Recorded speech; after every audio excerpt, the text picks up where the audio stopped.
La Republique likes to claim that the people that they don't like are terrorists. And you see it around the world, whether it's Russia against Ukraine, the person that is your enemy, you call a terrorist.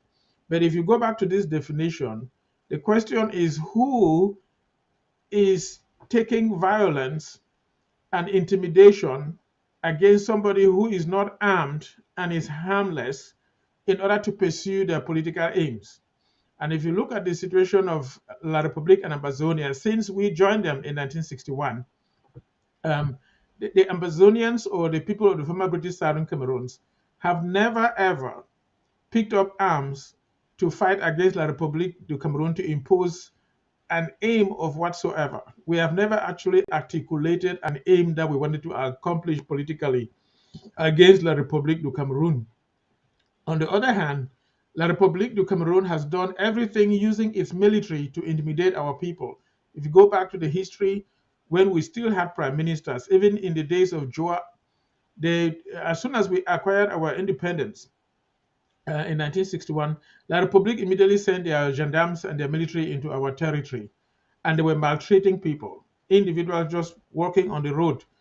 And then eventually, they disarmed or removed our prime minister from office when he attempted to make some political changes. Ahijo prevented that from happening and used the military to intimidate him. And that has happened throughout time to the point where they even changed uh, the constitution without even asking the opinion of the people and imposing a name, for example, the Republic of Cameroon or La République du Cameroun on the Ambazonian people, when that is what they used to be called before we even came together to form a new Federal Republic of Cameroon. And then, in the process of time, when our people attempted to express dissatisfaction with some of these things, like during the time of the formation of the SDF, or even before that, La République du Cameroon will pick up people, lock them up, kill some unknown to the population. They just discovered that somebody has who used to be among us has disappeared. They didn't know La République had killed them, and lock some up who are still in jail today, go around burning villages and killing people. So if you look at that definition that we gave of what terrorism is, the true terrorist, as far as Ambazonia is concerned and La République du Cameroun, is La République du Cameroun and their sponsors. They are the people who came into our territory and are intimidating our people, forcing them to remain in what they call a one and indivisible Cameroon so that they can continue to exploit the resources of the land. You have innocent people like grandmothers in the villages who don't even speak English or French, don't know much about education or book. They just have it, their little food behind the house, things that they have planted to eat. The military comes, burns their houses, kills some, and roasted some in their homes. Little children who were born who have not even matured to think for themselves, some that were just about 2 months old. A military man that comes in with a gun, intimidating, burning villages, picked one of them and threw in boiling oil and fried them. I mean, how was this child harmful to this military person? So what you realize here is that if you apply the true definition of terrorism, La République is a terrorist state that has carried out terrorist actions against the people of Southern Cameroon. You can apply the same Wow. principle all over the world in all politics, but that's how I will describe it at this time. Mhm. Thank you. That is well articulated. And if all our viewers, you have been following the women's program, this ties so clearly with how we've been discussing the plebiscite, the referendum, and the pre La Republique era when we left the Enugu state, the period before we joined La Republique, and what transpires before we became before 1961. If you've been following the women's program, you would have heard that conversations that we've been having. And this is just to tell us that since the day we joined La Republique, they were terrorists. They manipulated our leaders then, and the selfish one like Foncha, who gave in for selfish reasons or ignorance, don't know, realizing that these people have become terror to our people for over 6 decades. And any Southern Cameroonians think there is hope for Southern Cameroon within the Republic, you have another thing coming. But we are staying the course. Thank you so much for that clear articulation of of what we have been facing, this terror, this terrorist nation, terrorist government. And it's a terrorist nation because even their people don't care. There's International Day of Victims of Terrorism. When is this day, and why was this day created, and how can Ambazonians, who have been victims of terrorism, we have refugees in Nigeria, we have people who are injured, who have lost limbs and lost, you know, family siblings as a result of La Republique continuous terrorism, terror meting on our people for many decades. How can we you know utilize, maximize the this day, this International Day of Victims of Terrorism?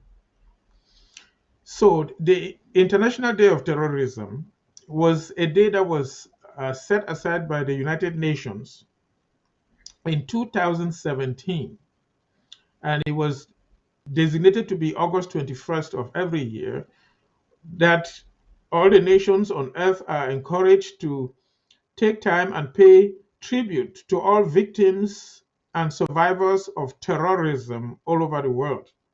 That's what the United Nations states. You can read the article, is very extensive online, but I want to give an opinion about what is called the United Nations. This is my personal opinion. Now, before I give you my personal opinion, I wanted to take it back to the situation with La République de Cameroon and the role that the so-called United Nations has played. You remember when things came to a head in 2017 and La République was killing our people, we were hoping that the United Nations will somehow say something because they know how we joined La République. Um, Throughout time, in fact, if you go back to the very beginning, when the United Nations Secretary General Hamas Jock, who was from Norway, was going across Africa helping each nation to become independent, as he went to Congo and was planning to come to Cameroon, he was mysteriously killed in a plane crash before we actualized our independence. And he was supposed to leave Congo, come to Boya and talk to Foncha and the others in preparation for this. But he mysteriously died. I personally believe that he was killed by the French and their collaborators in order to carry out their mischievous acts. But that's my personal opinion. Anyway, so the United Nations Secretary General, who was good-willed, died. And since then, the United Nations has not really looked into our situation to make sure that there is fair play between La République du Cameroon and the people of the former British Southern Cameroon, in spite of all the injustices, all the activities that La République has done to disrespect the union that was supposed to happen um, between La République and Ambazonia. At one time, Foncha, a retirement, including Muna, they even around 1995, 1997, they went to the United Nations to complain that the union has not really worked out. And they took some pictures, which you can find online. The UN has never uh, expressed an opinion about the situation. It's like they're mute. And then, as I said, when this situation broke out in 2017, there was a problem in Central African Republic. And eventually, the United Nations Secretary General went to Central African Republic while the Republic was already killing our people. And we trusted and hoped that when he comes to Yaoundé, he will talk to Biya and put some sense into him. He stopped in Yaoundé in the evening or at night time, received his own golden statue, and went away, and has never ever uttered a statement about what is going on in between La Republic and Southern Cameroon, not even to mention that there is injustice occurring. We also know that there was a journalist in the United Nations who kept asking the spokesperson of the United Nations about the injustices happening in Ambazonia perpetrated by the Republic of Cameroon. And this journalist was eventually not only sidelined and ignored, but actually put away from participating in those um, press conferences with the United Nations and eventually lost his job. The so-called regional representatives for United Nations for Central Africa, who was a francophone from Benin, he always went to the UN and gave Paul Biya's version of what was going on in Ambazonia. We know about all the people that have been killed, all the atrocities and villages that have been killed. But Yaoundé always brings out a version that gives the impression that they are doing everything possible to protect people and property, and that there are some, as they call our people, terrorists that are disturbing the peace of the state. That UN representative always went to the UN and said that. And the UN Secretary General, who is Antonio Guterres, who used to be the Prime Minister of Portugal and then became the President of the European Union before he became the Secretary General of the UN, has never uttered a statement. One time when Paul Biya went to France to visit Macron, Antonio Guterres stepped out of the French presidency while Macron went to the vehicle to take Biya into the French presidency. The question is, what was Antonio Guterres with the French presidents discussing before they received Biya, not to mention about Cameroon? And that was when these terrorist actions by the Republic was going on. And then Biya joined Macron into the room with Antonio Guterres. What did they talk about? What I'm trying to bring out is that the United Nations knows very well all what is going on in Ambazonia, but they remain mute. And the UN Secretary General is collaborating with the French. So they are a hypocritical organization. Although they put this statement out, they don't really respect that. They rather work on behalf of those organizations that perpetuate terrorist activities in Africa. Now, I say that for the good reasons. I would like to read for the hearing of our people what those guys that rule the world and control Africa and many other countries planned to do. And these are what their motto is. Their motto is to govern the world and control all the wealth of the planet. Remember, La République is not interested in our people. They don't love anybody. Even those that are working with La République, they don't love them. They only Yeah. want the wealth, the resources of the land. These guys who want to control the planet Earth, they said their motto is to control all the wealth and all the resources on the planet. Therefore, their policy is to divide and conquer. We have seen it, how the Republic tries to divide and conquer Ambazonians, bribe and buy off one group. They have bought off the local chiefs, they have bought off the religious leaders, even those who were vocal talking about the injustices happening to Ambazonian. They have gone and bought them over to serve their interests. These guys, they say their policy is to divide the people, conquer them, dominate them, exploit them, and plunder them to fill their bank accounts. That's what we see La République doing. La République is mainly a puppet in the hands of these individuals. Now, it says that no third world country, which includes the countries of Africa, is considered to be sovereign or independent according to these individuals. That means we are independent in name only. We don't have any true independence.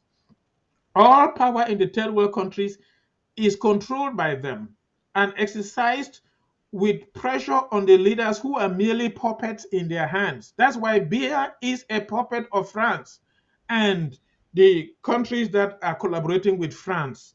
And the United Nations works with them. Like I just described, how he comes to Yaoundé, takes his own golden statue, even goes to the French presidency, they talk to Biya and say nothing.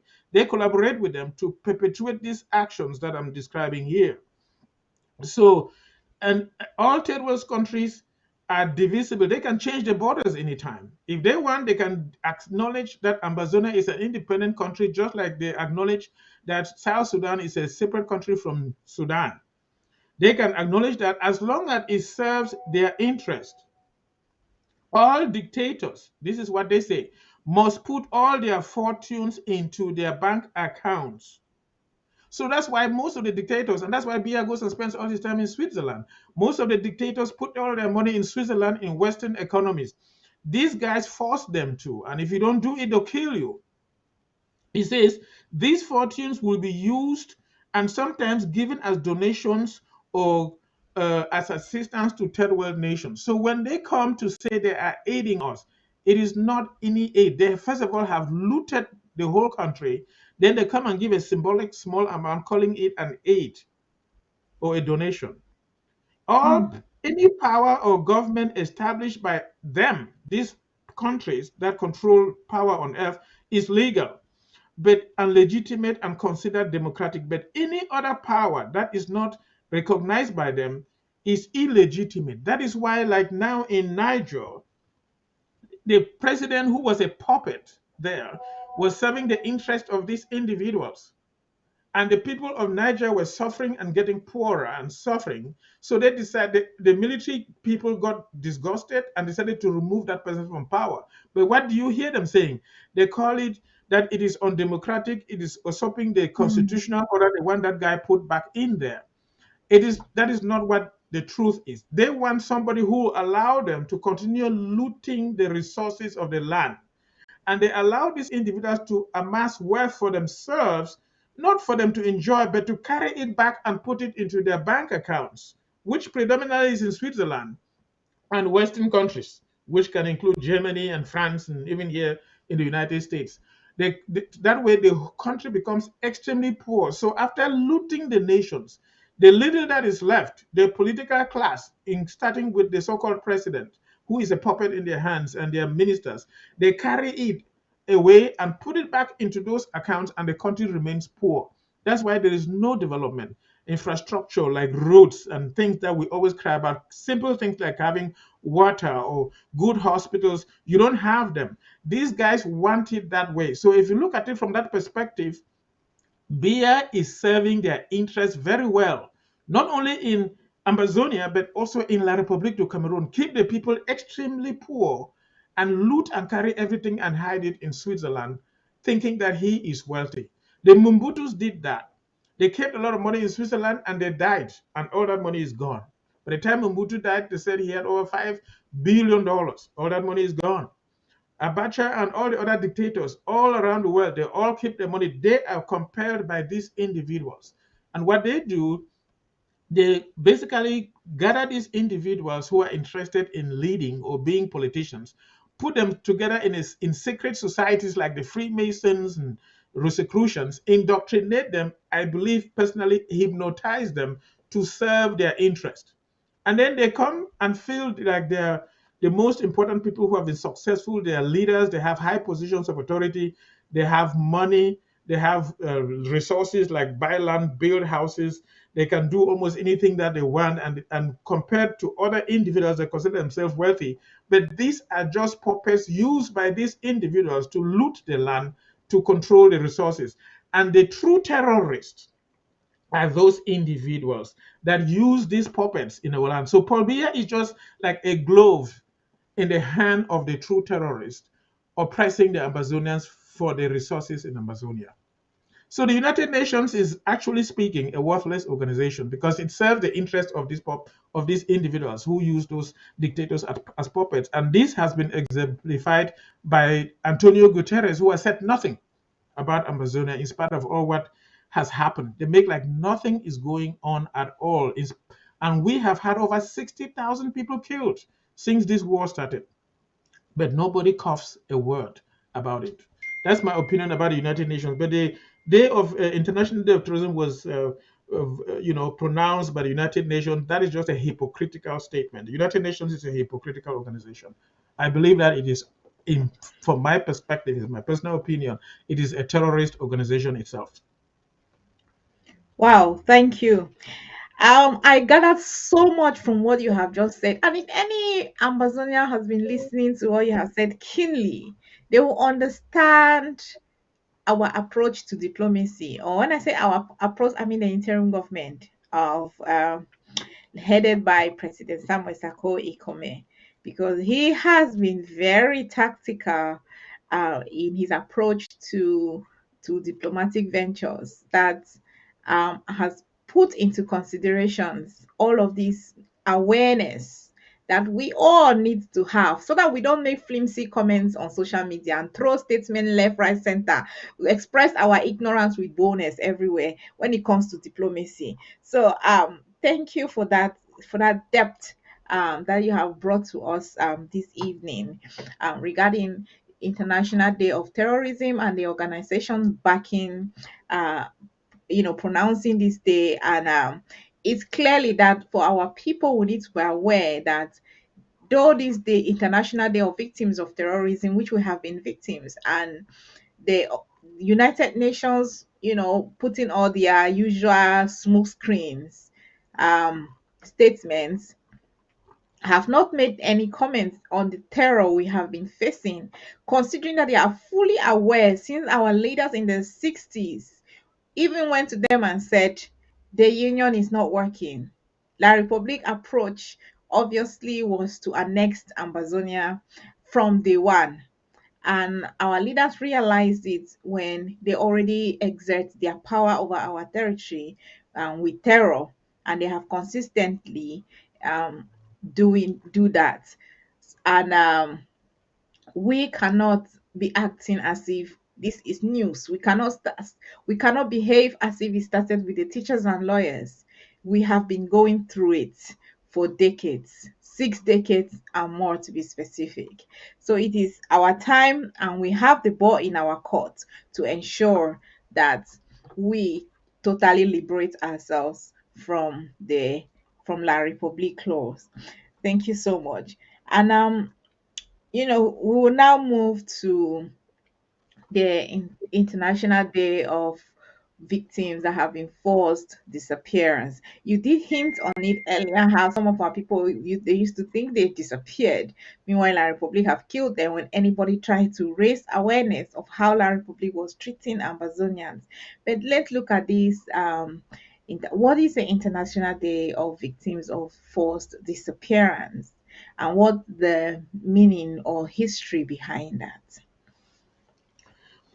It still falls in line with that. Very different organizations, even the International Court of Justice, had celebrated, if you go online to read a lot about it, where people try to be sympathetic towards victims like orphans, widows, all those people that we know among us that are suffering because of these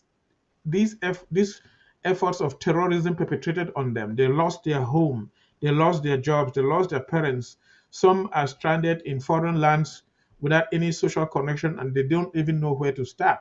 We know some that are refugees in Nigeria, for example, and the refugees are spread all over the world. Some have had to go to South America and work on food into the United States to start life all over again.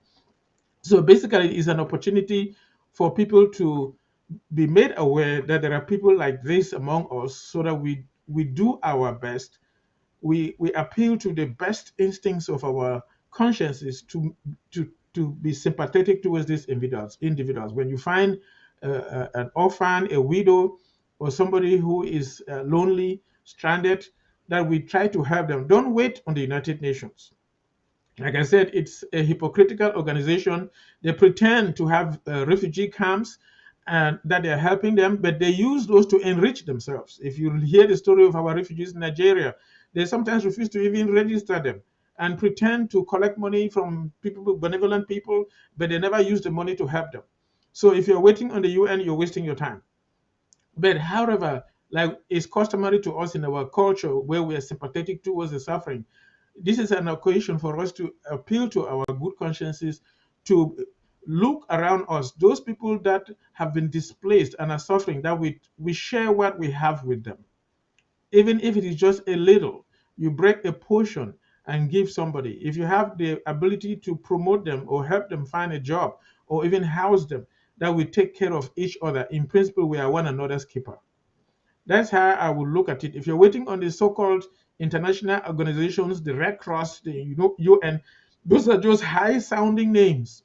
Again, controlled by those terrorist people that use the same puppets to kill us, and it's just a smokescreen. But let us not wait on those people. Let us do what we can do to help people around us. That's how I would honor that day. That's how I would describe it. Thank you. Thank you very much. Now let's look at, for those who, we want to look at Ambazonia, and from 1960, and when we started hearing of disappearances, People have been forced to move, people have disappeared, things have happened within our territory. Um, and why do you think that we have all these things that have been happening within our territory? What should our people do to, you've mentioned what we can do to support the displaced people, our refugees that the terror of La Republic have caused. And those that have been forced to move from their villages, those that have been forced to, those people who have disappeared, a lot of people have been are in we don't know whether they're in jail, we don't know if they have, those who went to DDR, we don't know if they have been killed, we don't know what has happened to our people. What kind of awareness should our people move around within our territory to ensure that this forced disappearance is taken note of? The most important thing is to learn and know our history and what has happened to us, because ignorance is not good. Many people just live and hope that tomorrow will be better. They always think that maybe the next election will bring in the better leader who will finally take care of us and fix those roads and bring in, those simple developmental achievements that make life easy for all, like pipe-borne waters. Imagine just simple water, or the institutions like hospitals that will take good care of people. And yet, each time there's an election, only the same individuals that the terrorist people around the world want continue to win the elections by rigging. So I think the most important thing is for people to know the truth of what is truly happening. If you go back to when they claimed that they were handing independence to African nations, that was around 19, Ghana got independence in 1957. And then La Republique got their independence January 1 of 1960. And we had our own on October 1 of 1961. So if you go back to the end of the 50s and early 60s, when African countries got their independence, what actually happened in La République du Cameroon is that genuine, authentic Cameroonians wanted freedom so they can control their destiny and develop their country for the welfare of the people. The French did not like them. Those are the people that you hear about, the UPC, Nyobe and all those other people. The French deliberately killed those people and banned the UPC around 1955 and went out killing those individuals. And then they co-opted some leaders that they can control, like Mbida and the others in La République du Cameroon. But when they realized that they too were trying to do something on behalf of the people, they decided to go and seek out an ignorant, subservient, willing individual who was Amadou Ahijo from the north, a Muslim, who would be grateful to have a high ranking position. And so they used Ahijo to impose him on the Francophones, and then they would basically be directing his path, and he would just do, when they say jump, he is not asking why do I have to jump, he's rather asking how high do you want me to jump. So Ahijo was serving their interest, and they suppressed all the others who were trying to get to at least do something to indicate some level of sovereignty for the people. Unfortunately, we went and joined them. So in 1959, Ahijo had already signed the agreement with the French, the popular agreement that people hear about, where they are literally totally controlled and subservient to the interest of the French. Until today, they are still subservient, and you know about it. All their resources have to be in the French treasury and all those things. So with time, we unfortunately went and joined them. And just like they were killing people in Bamileke land, and they killed over 500,000 in Bamileke and Basaland, they perpetrated those actions when we joined them. And so our people have died with time. We don't know all of them. We know about Abed Mukong, who called himself a prisoner without a crime, wrote books, and had been tortured in underground prisons in secret places. And thankfully, he was able to come out and write books. But there are others who have not been able to live longer to write any books. And so they have always done all this till today. And even as we're speaking, they do those things. So I think the most important thing would be for our people to truly know our history, what has happened to us, to understand what is truly still happening to us, so that they will not be flattered by phrases, high sounding phrases, like a commission of mobilization and integration that La Republic will use, or bilingualism and multiculturalism. Those are just high sounding phrases Like the UN claims that there is a refugee day, and yet they don't truly honor the refugees. So if they know the true history and know who is doing what, then they will understand what is going on right now, and they will know how to handle themselves and know that we are each other's keeper. And I think if we decide to take care of ourselves, we will do much better than trusting uh, the Western nations to give us aid, or the developmental aid as we think, or to come to our aid. They are not going to help us. They rather use those uh, uh, things to deceive us in order to loot us even more. Anyway, I think the people need to know the history and understand what has happened and who is doing what, so they know how they comport themselves. That would be the most important thing I would say. Wow, thank you so much. I mean, the time is moving so fast. I guess I am enjoying the conversation and enjoying this discussion. And I hope our viewers are following and learning and also enjoying this very, very dynamic discussion. Um, you know, or just to put it in perspective, like Mr. Lobati just summarized, we should know where we are coming from, and we have been on the Women's Show on the Horizon talking about our history, how La Republic have treated us from day one, and how they've continued their terrorism on our people, and nobody would say they are not aware, to my best of understanding, at least 95% of people of Southern Cameroon origins have felt the terror of La Republique one way or the other. Either somebody close to them or their family have experienced the terror of. Even those that are working with La Republique, they know how they are being treated in these office spaces and in this work environment, how they are being looked at, what names they are being called, how they are being treated. Some of them don't even get paid for months upon months. And we hear these complaints from even some of our people copying all this attitude. So it's for us to be aware, to have understanding and knowledge. And this is also for all the Southern Cameroonians who think this freedom cause does not concern them. Um, well, if it does not concern you, you will surely share in the consequences and the impact of it.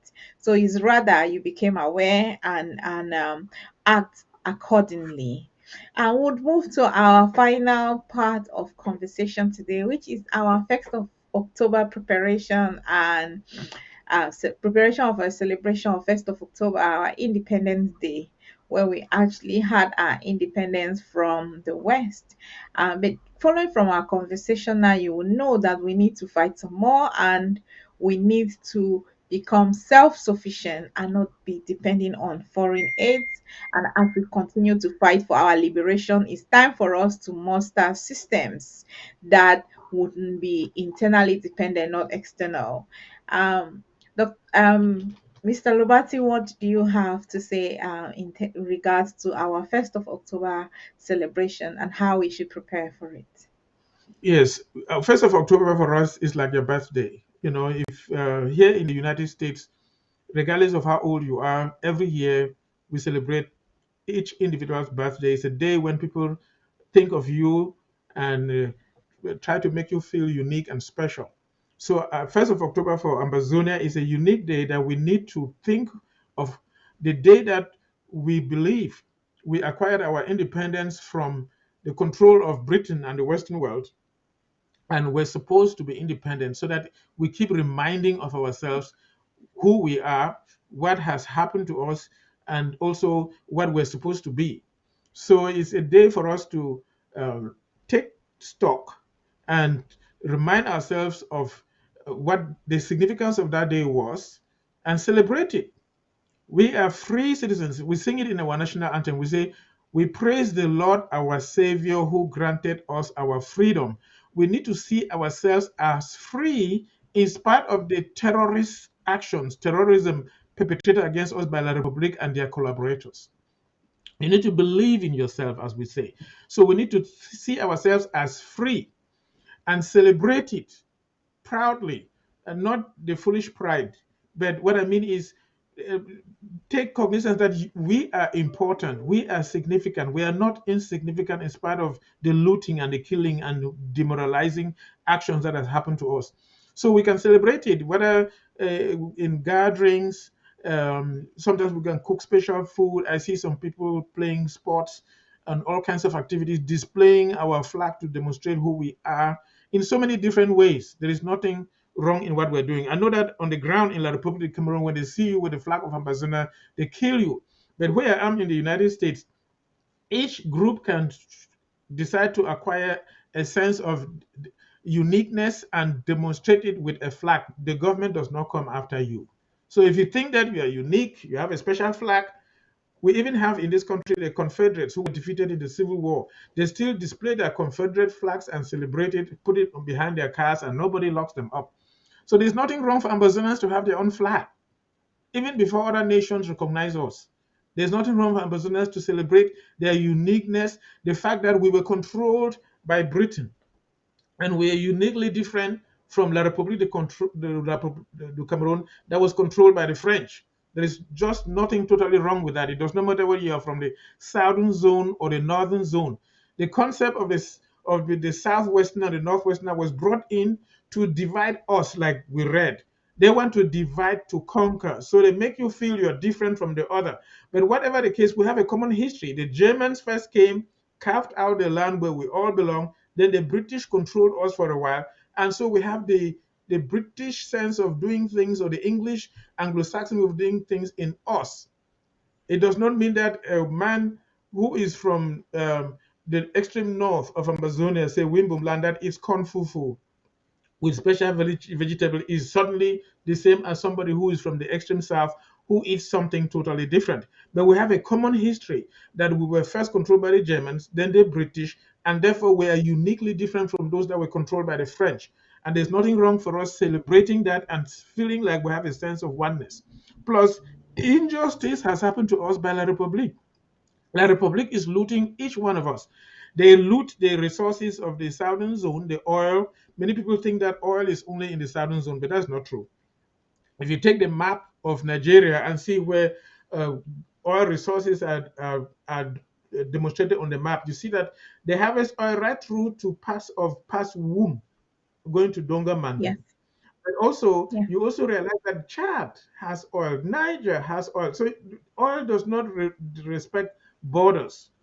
It's not like it respects any borders. All they're doing is they're tapping the oil in the southern zone because it's easy from the ocean to get that. All those resources are everywhere, regardless of whichever resources are. La Republique is looting the land and they want all those things and they're killing our people and buy some off to work with them, to collaborate with them, to continue perpetrating this injustice to our people. So we can celebrate that as a unique people that have been maltreated and injustice done to them by La Republique and their collaborators. I call them like collaborators, meaning everybody else, the French and whoever else is working with them. Yes. So I think it's a unique day. I know the people in Europe were going to do something unique. Even if we are not there, wherever we are, let's celebrate it, each one of us.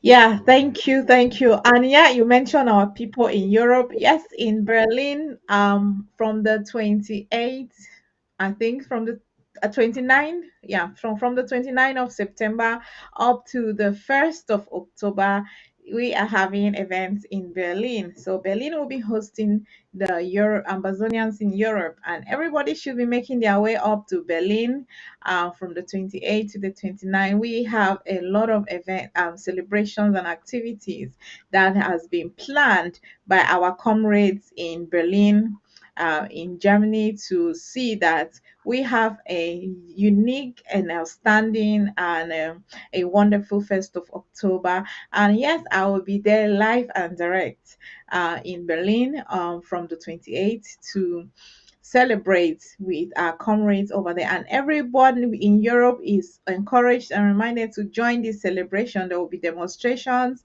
and there will be some diplomatic meetings that have been organized for that period in Berlin. And talking about 1st of October, the director of ABC Amber TV was also here yesterday giving some information on how that is going to go. So if you didn't watch it, you can go back on our website, our social media platforms, and watch the director of ABC uh, outing yesterday talking about 1st of October and some other things, but 1st of October was the main point, so that you can also be part of this great celebration. Mr. Lubati has just given us reasons why all Ambazonians should participate in any way, big or small, in our celebration of the Independence Day. And I would also like to talk about the Ambazonia wrapper. I'm sure you guys have been watching ABC and you have heard of this, our rapper, um, that we have been talking about it. So 1st of October in Berlin, we are going to be having a competition who would have the best style for making their own Amazonian wrapper dress or clothes is up to you. So make sure you get your Amazonian wrapper and you sew your style. We're going to be having who is going to have the best outfit, the best design, and who is going to model this our wrapper the best. And it's going to be part of our celebration. So if you are in Europe, you can contact me anywhere within Europe. If you have not gotten your own amber wrapper, if you haven't gotten your own amber wrapper anywhere within Europe, please make sure you contact Lady Casey, or if you can even contact your LGA chairperson to get to me or to get to Chief of Staff Dr. Yaya within Europe, and we would make sure we get uh, a set for you as soon as possible so that you can get it ready, sewed, ready to show off on the 1st of October as we celebrate. So this is our wonderful amber wrapper. Make sure you get yours. Make sure you get your own Amazonian wrapper. This is just one of three of mine because I'm going to be making different styles because I must win that competition for the best Amarafa design. So yes, and Dr. Yaya said she's going to challenge me to it, and I am here for that competition. So ensure that you get yours, and this is part of the preparation for 1st of October. As we prepare to celebrate, make sure you get your own Amarapa. And this has been talked on even by the president, by the director of ABC. This is our wrapper. This is part, it has the colors of our flag, and it have pictures of our powerful um leaders in the 60s and prior to that. So it is important. It is also going to is a way to preserve our history, and we need to do a whole lot of things like this to ensure that we preserve our story in different forms. And having one of these is one of the ways to be connected to history and to the present struggle of the Amazonian people. Thank you. Make sure you get yours. So that is part of that. And also I would like to encourage our comrades in Europe who have not make plans to be in our 1st of October celebration in Berlin, to start now and make your plans.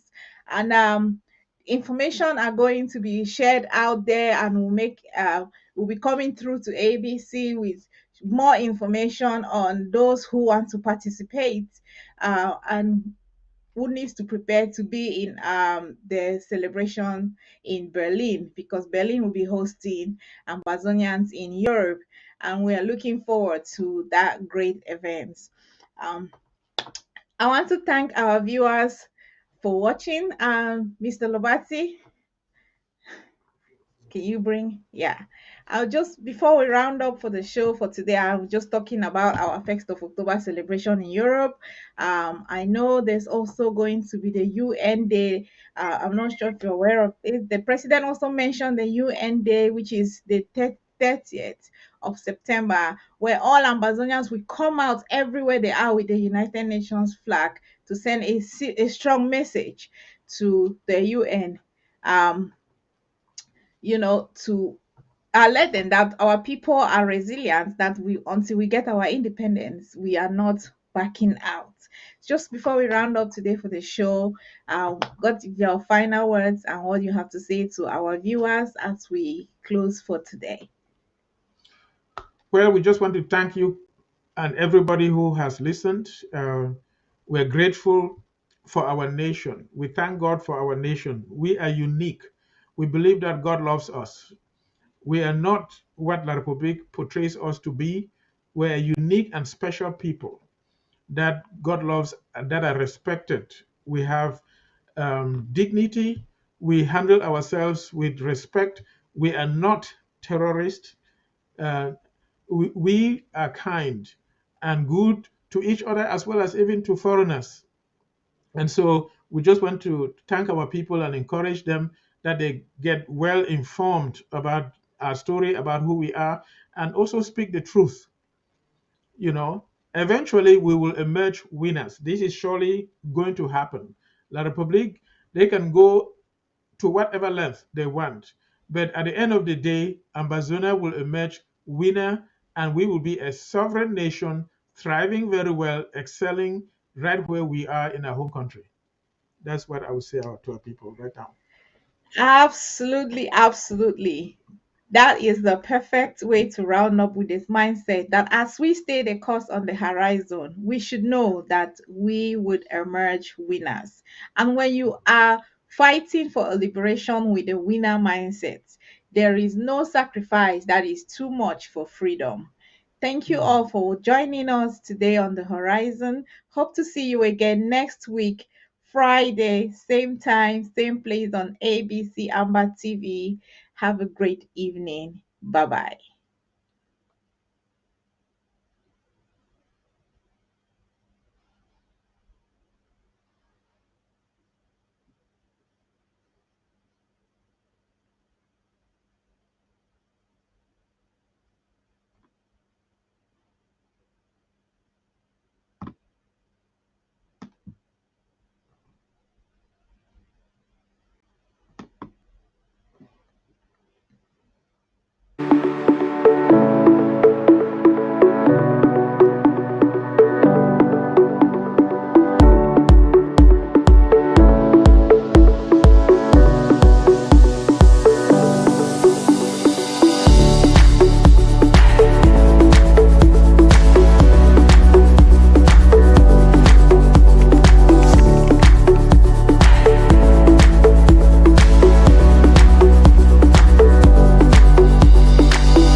You are watching The Horizon, the voice of the Amber Woman, exclusively on ABC Amber TV.